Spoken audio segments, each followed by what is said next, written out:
سے بتا دیے گئے ہیں، اس لیے اس پر عمل کرنا چاہیے۔ ایک دوسرا سوال ہے کہ قرآن مجید میں یاجوج اور ماجوج کا ذکر ہے اور کہا گیا ہے کہ قیامت کے قریب یہ نکلیں گے اور زمین میں پھیل جائیں گے۔ سوال یہ ہے کہ اب تو انسان نے زمین کا چپا چپا دریافت کر لیا ہے، آخر یہ لوگ زمین کے کس حصے میں رہتے ہیں؟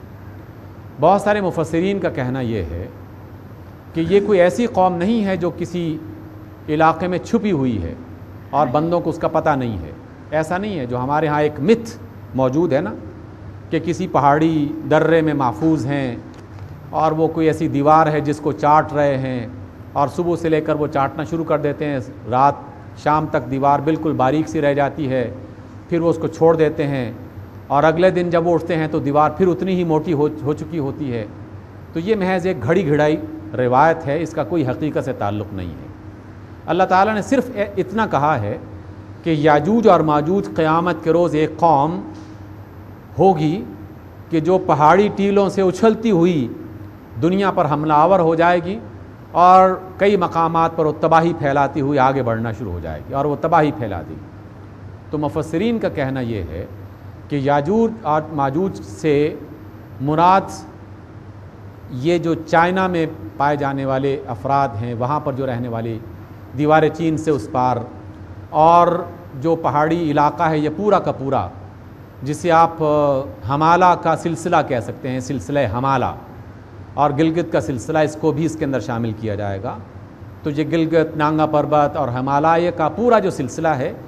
اس کے پیچھے جو قوم رہتی ہے، جو آج کل چائنا اور منگولیا اور اس کے آس پاس کے جو علاقے ہیں، یہی لوگ یاجوج اور ماجوج ہو سکتے ہیں۔ اور من کل حدب ینسلون کی جو بات ہے کہ اس میں ہر ٹیلے سے، اور ٹیلے سے مراد پہاڑی علاقے ہیں، کہ وہاں سے وہ زمین کی طرف اچھلتے ہوئے یعنی اترتے ہوئے آئیں گے اور ایک بڑی تباہی مچائیں گے۔ بہت سارے مفسرین کا خیال یہی ہے، اس لیے اس بات پر اعتماد کیا جا سکتا ہے۔ باقی اللہ تعالیٰ کی بہت ساری باتیں ایسی ہیں کہ جس کے اسرار وہی جانتا ہے، اشاروں کے ذریعے سے اللہ نے باتیں بتا دی ہیں اور اس کی تفسیر لوگوں نے اپنی عقل کے مطابق کی ہے۔ صحیح بھی ہو سکتا ہے اور اس پر یقین نہیں بھی کیا جائے تو تب بھی کوئی حرج نہیں ہے، لیکن پہلی والی روایت جو میں نے آپ کے سامنے رکھی ہے وہ بالکل من گھڑت اور غلط ہے۔ ایسی کوئی قوم نہیں ہے جو کہیں چھپی ہوئی دیواروں کو چاٹ رہی ہو اور وہ پھر قیامت کے روز نکل آئے گی۔ پھر کہا گیا کہ قیامت کے روز دابۃ الارض کا ذکر ہے کہ زمین سے ایک چوپایا نکلے گا اور وہ بھی بڑی تباہی مچائے گا۔ تو وہ چوپایا کس کیفیت کا ہوگا؟ کیا وہ ایک ہوگا یا بہت سارے جانوروں کے لیے ایک کا لفظ استعمال کیا ہے؟ یہ بھی اللہ ہی بہتر جانتا ہے۔ البتہ قیامت کی علامات میں سے اللہ رب العزت نے یہ ایک ذکر کی ہے، رسول اللہ صلی اللہ علیہ وسلم کے ذریعے سے ہمیں یہ بات بتائی ہے، اللہ نے اپنے رسول کو بتائی اور رسول اللہ صلی اللہ علیہ وسلم نے ہمیں بتائی۔ وہ دابۃ الارض کیا ہوگی، کیا کیفیت ہوگی؟ کیا وہ کسی جرثومے کا نام ہوگا، کسی وبا کا نام ہوگا، کسی ایک بڑے جانور کا نام ہوگا کہ جو زمین پر ایک تباہی مچا دے گا؟ یہ اللہ ہی بہتر جانتا ہے۔ اس کی جو بھی تفسیر کی جائے کہ وہ محض کسی ایک انسان کی شخصی تفسیر ہوگی۔ اللہ کے رسول نے کوئی واضح طور پر کوئی اس کی شکل و شباہت بیان نہیں کی، البتہ یہ ضرور ہے کہ وہ ایک تباہی مچانے والا یقیناً ایک جانور ہوگا۔ تیسرا سوال، اس کا جواب پہلے بھی ایک مجلس میں دیا جا چکا ہے کہ کیا شلوار کا یا جو انسان کپڑے لباس پہنتا ہے اس کا ٹخنوں سے نیچے ہونا اتنا بڑا جرم ہے کہ کسی دوسرے عمل کو قبول ہی نہیں کیا جائے گا اور اس کی بنا پر اسے جہنم میں پھینک دیا جائے گا؟ رسول اللہ صلی اللہ علیہ وسلم کی ایک حدیث ہے جس میں اس بات کا تذکرہ کیا گیا ہے، لیکن جو بات ابھی بیان کی گئی یہ ادھوری ہے، مکمل نہیں ہے، اور ہمیشہ ہم یہ زیادتی کرتے ہیں اللہ کے رسول کے کلام کے ساتھ کہ اللہ کے رسول کی بات آدھی پڑھتے ہیں یا اس کو آدھی سمجھ کے اس پر